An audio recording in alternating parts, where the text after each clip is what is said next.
Mayoritas cast-nya itu kan 95% itu kan belum pernah main film ya. Tapi lu nggak sholat. Menjadi host untuk Kocak.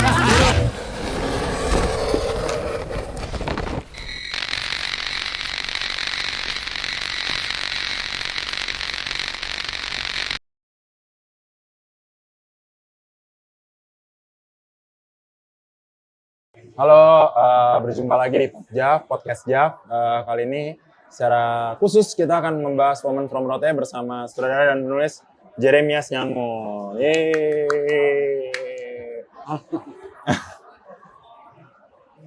Sebenarnya ini film yang sangat spesial juga. Sebenarnya di tahun ini salah satu film terbaik yang saya tonton di tahun ini sebagai program director Jav.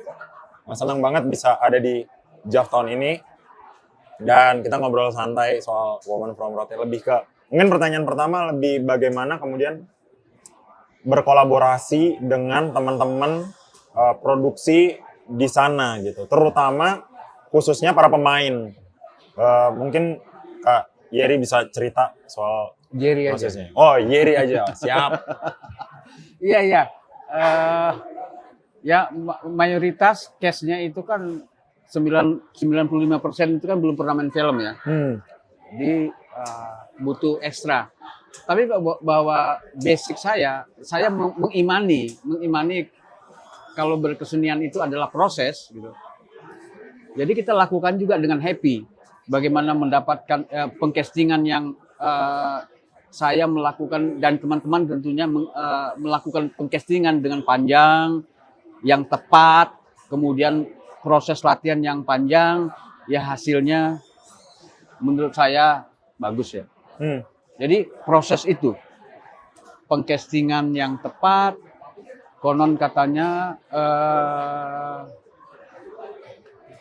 memberi kemudahan 60 atau menyelesaikan PR sebagai seorang director 60-70% ketika kita melakukan cast yang mendapatkan cast yang tepat.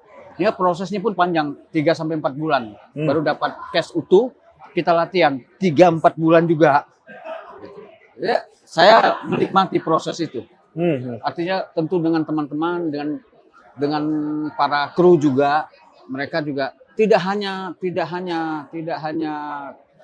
tokoh-tokoh atau cast yang latihan, tetapi beberapa kesempatan saya juga bersama-sama tim kreatif juga melatih kamera, pergerakan kamera, moving kamera, kemudian prostetik dan segala macam. Saya percaya proses yang tepat itu membantu menyelesaikan PR sutradara 60-70%. Selain para pemain yang pertama kali, apakah kru sebelumnya memang sudah berkecimpung di audiovisual lah paling enggak gitu, atau gimana? Tentu mayor-mayornya yang kita bawa dari Jakarta 80 orang itu orang-orang yang expert di bidangnya, memang betul. Mereka hebat-hebat semuanya, udah lama berkecimpung di dalam dunia film. Kita collab di lapangan dengan ada 70-80 kru juga yang lokal yang membantu kita, ya kita transfer knowledge lah. Jadi mereka kru-kru yang dari Jakarta memang profesional, memang udah lama di bidang. Tapi yang di sana berarti belum pernah sama sekali? Nol, termasuk cast gitu kan. Okay. Ya. Hanya beberapa orang di casting kita itu yang ada 2-3 orang yang pernah main ikut syuting. Selebihnya ada pegawai negeri, ada pelayan gereja, ya beragam lah ya, mahasiswa. Yeah. How to process the transfer knowledge? Kayak pasti membutuhkan waktu atau langsung aja di lapangan, kemudian ya memberitahukan informasi harus seperti ini, seperti itu, ataukah memang ada jeda waktu dulu untuk berapa bulan misalnya untuk transfer knowledge dulu, baru udah sedemikian matang baru kita shoot, atau gimana? Sambil jalan nih Mas, sambil jalan karena teman-teman itu terutama tim produksi itu sudah expert di produksi film. Mereka merekrut teman-teman teman-teman lokal itu, mereka langsung transfer, mereka kasih tahu cara kerjanya begini-begini, sistemnya begini-begini, mereka ikut dulu semuanya yang udah kita sepakatin. Jadi sambil jalan ininya. Jadi gabungan ya sebenarnya? Gabungan. Lebih ke skrip, mungkin lebih ke riset sih sebenarnya. Bagaimana kemudian Bung Yeri kemudian meresearch soal spesifik kan, berarti ini kota ini dengan gender ini, kemudian bagaimana proses researchnya sampai kemudian penulisannya jadi? Saya bukan penulis yang cepat ya, artinya tidak terlampau pintar, menulis cepat. Dari tahun sekian saya menulis itu selalu ada di lokasi gitu. Untuk film ini saya menulis, kalau dikumpulkan jadi satu memang saya bolak-balik ya, Jakarta, Rote, Bekasi, saya tinggal di Bekasi, Rote, Bekasi, Rote. Itu 1 tahun 8 bulan kalau dijadiin satu. Oke. Baru clear skrip itu, baru kita persiapan gitu. Kalau di itu, memang sangat panjang. Saya senang sekali bekerja dengan, ya itu sekali lagi saya tidak terlampau pintar menulis di belakang meja. Ya saya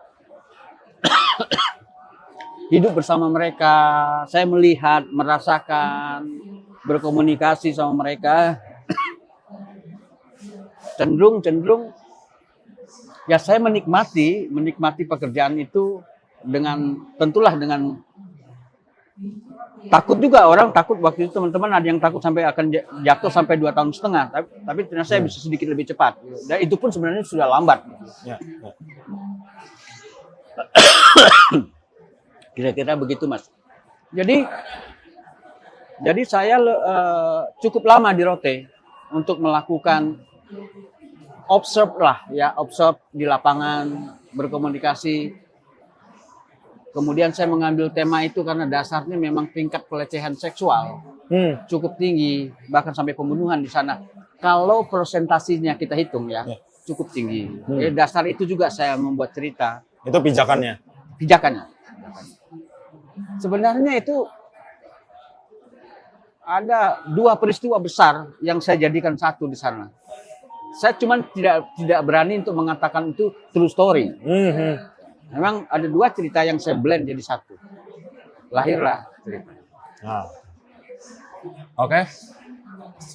Waktunya sudah habis. Terima kasih buat Bung Yeri. Terima kasih. Kita masih ada pemutaran 2 kali di sini. Siap. Dan semuanya sudah sold out, teman-teman. Thank you. Kita nanti kembali lagi di Podcast Jav. Bye. Bye.